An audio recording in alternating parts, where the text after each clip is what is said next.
Memang persoalan kurban, saya jujur saja selama di Indonesia masih banyak salah pemahaman terhadap kurban. Dan saya pernah berkata, memang Islam kita di Indonesia Islam keturunan. Ya, jadi asal tahu saja ya. Ya, tapi dari segi belajaran, mohon maaf ya, kita terlalu jauh terhadap pemahaman. Yang saya maksud, kita melaksanakan sesuatu tapi kita sudah belajar, sudah tahu, bukan hanya asal saya dengar, saya lihat, saya bukan sebatas itu, tapi kita punya dasarnya. Dan ini kelemahan kita, di antaranya kurban. Saya pernah mendengar, bukan malah sering mendengar soal kurban dihitungkan beroran. Jadi keluarga suami istri sama 5 anak berarti jumlah 7, wajib sapi. Kalau kurang daripada itu, atau misal suami istri tidak mampu, boleh ini tahun kurban kambing atas nama suami, tahun depan atas nama istrinya. Ini hal keliru sebenarnya. Yang dihitungkan soal kurban beda sama akikah dan beda sama zakat fitrah. Zakat fitrah sama akikah terhitung beroran. Akikah laki-laki 2 kambing, perempuan 1. Kalau tidak mampu boleh. Kalau ada kembar laki sama perempuan berarti 3 kambing. Tapi kalau tidak mampu boleh 1 kambing, tidak masalah. Dan tidak ada istilah sekarang saya kurban tapi nanti sisanya seolah-olah ada hutang sama Allah. Sesuai kemampuan kita. Di antaranya kurban. Kurban hitungannya berkeluarga, bukan beroran. Buktinya Rasulullah SAW dan juga cerita Nabi Ibrahim. Ketika Nabi Ibrahim mau sembelih Nabi Ismail, Allah turunkan apa? Mengganti sembelihan Nabi Ismail dengan ekor kambing dari surga. Berapa ekor kambing? 1. Padahal Nabi Ibrahim punya istri 2 dan anak.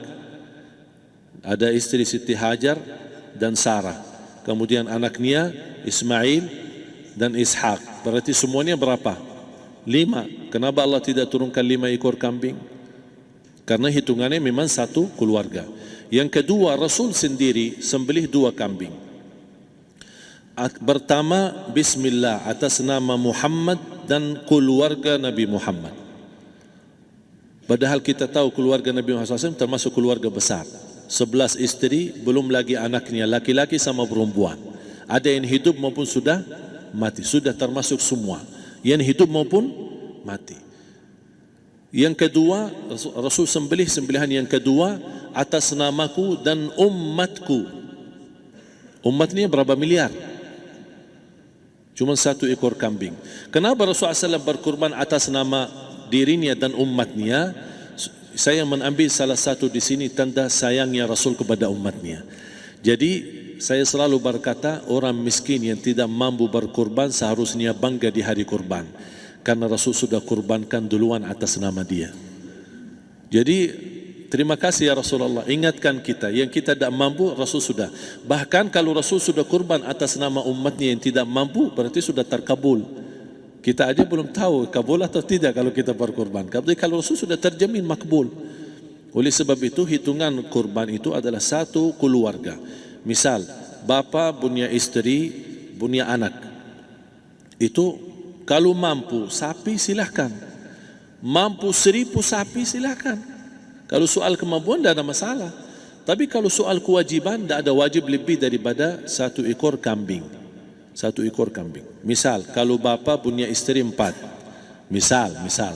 Cuman ini misal. Ya. Istrinya 4. Setiap istri anaknya 10. Berarti jumlah berapa? Anak 40, istri 4, berarti 44, sama bapa 45. Wajib 1 ekor kambing saja, cukup untuk semua ini. Tapi kalau soal mampu, ya silahkan. Mau 1000 kambing boleh, mau 1000 sapi boleh. Tidak ada yang melarang kalau soal kemampuan. Dan kalau kita mau sembelih, Bismillah atas namaku dan keluarga. Tidak perlu bawa data-data nama keluarga. Jadi disebutkan tukang sembelihnya ada capek menunggu sambil sebutkan nama-nama. Tidak perlu. Udah Bismillah atas namaku dan keluarga. Termasuk kata atas namaku dan keluarga, termasuk orang tua yang sudah meninggal. Termasuk orang tua yang sudah, karena kita adalah hasil daripada orang tua. Itu sudah termasuk, tidak perlu kita sebutkan. Ada sebagian ulama membolehkan kalau kita mampu, mau khusus kambing atas nama orang tua, tidak masalah.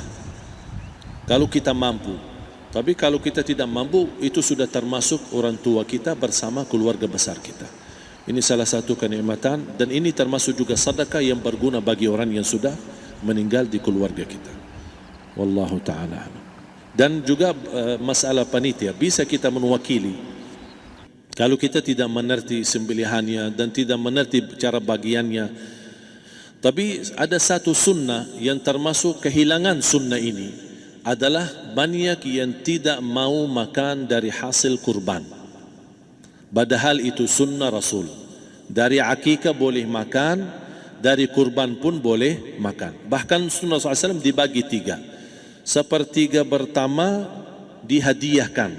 Maksudnya kata dihadiahkan kepada orang kaya. Misal tetangga saya tapi orang kaya, dia bukan miskin, tapi boleh saling hadiah. Karena inti daripada hadiah silaturrahim. Ada keluarga kita termasuk mampu, tapi saya kasih, ini alhamdulillah saya sembelih sapi. Barangkali dia tidak mampu, cuma sembelih kambing. Udah, kita dapat daging kambing, dia dapat daging sapi. Tapi dengan niat hadiah, bukan sedekah, karena dia bukan orang miskin yang menerima sedekah. Yang sepertiga yang kedua adalah sedekah. Sedekah itu termasuk orang miskin. Yang ketiga, kita makan sendiri. Bahkan Rasulullah SAW selepas Idul Adha, beda sama Idul Fitri. Sebelum Idul Fitri dia makan kurma, meyakinkan batalan puasa. Tapi kalau Idul Adha tidak makan dan minum sebelum salat, kenapa? Bukan berarti tidak boleh. Tapi Rasulullah SAW ingin pertama pembukaannya, buka sarapannya atau makan di pagi harinya selepas Idul Adha adalah dari hasil sembelihan kambing itu atau dari kurban. Jadi kita sebagian sedikit. Tapi kalau kita merasa alhamdulillah rezeki saya banyak di rumah, alhamdulillah banyak ada makanan, mau sedekahin semuanya, semua mau sedekahin, tidak masalah. Tapi yang saya maksud, kenapa tidak kita sekali-kali hidupkan sunnah Rasul? Jadi sebagian, walaupun ada sebagian sedikit lah, buat istilahnya sama sedikit porsi nasi atau apa, karena kita berhak sebagai kita kurbankan lillahi ta'ala, kita berhak menikmati kurban ini yang lillahi ta'ala supaya kita mendapatkan keberkahannya, bukan hanya orang lain. Terus yang kedua ada masalah pembayaran. Kalau kita wakili panitia, boleh kita pesan sama panitia, tolong sedikit dari kurban saya minta buat saya makan. Itu tidak masalah, kita boleh minta. Dan boleh kita wakili, tapi kita tolong ingatkan, tidak boleh pembayaran hasil sembelihan itu dari kulitnya. Ini menjadi salah satu persoalan di Indonesia. Banyak tukang sembelih datang, ketika kita tawarkan untuk sembelih ini, berapa Pak? Oh tidak apa-apa, kasih aja kulitnya sama kepalanya. Jangan Anda setuju, jangan Anda terima. Oh maaf, saya tidak bisa. Bapak berapa ongkos sembelihannya? Kita harus sepakat dulu. Tidak, saya ikhlas, tidak apa-apa, seikhlasnya. Tapi yang penting kepalanya sama kulitnya. Itu aja yang saya minta, yang lain tidak apa-apa. Tidak boleh. Tidak boleh. Kenapa? Karena ini kurban. Kata kurban berarti lillahi ta'ala, bukan untuk jual beli. Kalau kita sudah bayar dari bagian kurban, berarti bukan lillahi ta'ala. Harus kita jaga amalan itu. Tapi bagaimana cara jalan keluarnya? Kita harus sepakat, ijab kabul. Sepakat dulu, Pak, saya udah begini, saya kasih untuk sembelihan 50.000. Bapak setuju? Ya udah setuju. Selesai kan? Sudah sembelih, sudah potong, sudah semua. Lepas ini semua kita kasih ongkos 50.000 ongkos sembelihannya. Habis itu, Pak, kulitnya sama kepala hadiah buat Bapak. Itu dah apa-apa, dah masalah. Tapi bukan untuk bayar sembelihan. Faham maksud saya? Harus dibedakan supaya jangan sampai amalan kita kurban habis biaya, habis ini malah tidak diterima karena sudah kita bayar sebagian daripada kurban. Saya silahkan bayar apa yang kita sepakati, mau hadiahkan kepada dia karena kita tidak bisa guna. Buat apa yang kita mau gunain kulitnya, tidak bisa. Tapi mereka, buat mereka lebih berguna, oleh karena itu kita bisa hadiahkan untuk mereka. Bahkan kita bisa juga kasih daging untuk mereka bisa menikmati sebagai sedekah. Wallahu taala alam.